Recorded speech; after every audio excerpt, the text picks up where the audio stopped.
মুর্শিদাবাদ ও মালদা জেলা কমিটি তৃণমূল কংগ্রেসের ডাকে গঙ্গা ভাঙনের ক্ষতিগ্রস্ত সমস্ত জনসাধারণের অবিলম্বে পুনর্বাসন ও ক্ষতিপূরণের দাবিতে 7ই সেপ্টেম্বর থেকে গণ অবস্থান ও বিক্ষোভ সভা সমাবেশ চলছে নিউ ফারাক্কা পথের সাথীর সামনে জাতীয় সড়কের ধারে। ফারাক্কা গঙ্গার আপ ও ডাউন স্ট্রিমে 120 কিলোমিটার গঙ্গার ভাঙনের কাজ শুরু করতে হবে। মালদা, রতুয়া, মানিকচক নগর, ফারাক্কা, প্রতাপগঞ্জ, নিমতিতা জায়গায় কেন্দ্রীয় সরকার ও ফারাক্কা ব্যারেজ কর্তৃপক্ষকে কাজ শুরু করতে হবে। এই অবস্থান ও বিক্ষোভ সমাবেশে উপস্থিত ছিলেন ফারাক্কা বিধায়ক মনিরুল ইসলাম, প্রাক্তন বিধায়ক তথা রাজ্য তৃণমূলের সহ সভাপতি মইনুল হক, নগর থানার বিধায়ক চন্দনা সরকার, মুর্শিদাবাদ 4 নম্বর জেলা পরিষদের সদস্য আনারুল হক ওরফে বিপ্লব, বজলুর রহমান, ইনজামুল হক, ফারাক্কা তৃণমূল কংগ্রেসের ব্লক সভাপতি থেকে শুরু করে একাধিক তৃণমূলের নেতৃবৃন্দ। মানুষের জায়গা নেই থাকার। আজকে গঙ্গার ওপারে আমরা বলি আপৃষ্টি, বৈষ্ণবনগর, মোথাবাড়ি থেকে শুরু করে মানিকচক আর রতুয়া, এই এলাকায় যে ভাঙনগুলো হচ্ছে, এর আগেকার 2005 সালে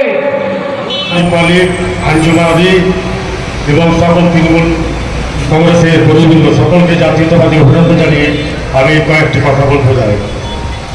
এই ফারাক্কা ব্যারেজ প্রজেক্টের ঘরে গিয়ে করতাম অনেক ভালো হতো। আমাদের সাবসারগঞ্জে কতগুলো বাড়ি, অনেক বড় বাড়ি, গরিব মানুষের বাড়ি আছে পড়েছে, যারা এখনো তারা থাকার ব্যবস্থাই হয়নি। স্কুল আছে, কিছু কিছু বাড়ি যাদের পড়েছে তাদের যারা টাকা আছে তারা হয়তো কোথাও কিনেছে, দোকানে একটা কিনে বাড়ি করেছে। এখনো বহু পরিবার সাবসারগঞ্জে আছে যে তারা এখন স্কুলে বসবাস করছে। আমি একটাই কথা বলতে চাই, এই ধর্ণা মঞ্চ থেকে যে এই যদি কোনো ধর্ণা মঞ্চে বসে সুরাহা যদি আমাদের না হয় এই গঙ্গা ভাঙনে, আমি আমার নেতৃত্ব আছেন, মারুদা আছেন, এখানে মনির চাচা আছেন, আরো যারা নেতৃত্ব আছেন, দলের সঙ্গে কথা বলে ব্যারেজ প্রজেক্টের সামনে ওদের কাজকর্ম স্তব্ধ করে দিয়ে আমরা ধর্ণা মঞ্চ যদি ওখান থেকে স্টার্ট করি, তারপরে আমার মনে হয় ভালো হয়। আমি বহরমপুর মিটিং আছে আমাদের 11:30টায় বেরিয়ে যাব। সকলকে জাতীয়তাবাদী আন্দোলন জানিয়ে আমি এই ছোট্ট কয়েকটি কথা বলে আমার বক্তব্য করছি। জয় হিন্দ, বন্দে মাতরম। তৃণমূল কংগ্রেস জিন্দাবাদ, ফারাক্কার বিধায়ক মনিরুল ইসলাম জিন্দাবাদ, জননেতা মারুদা জিন্দাবাদ। ধন্যবাদ।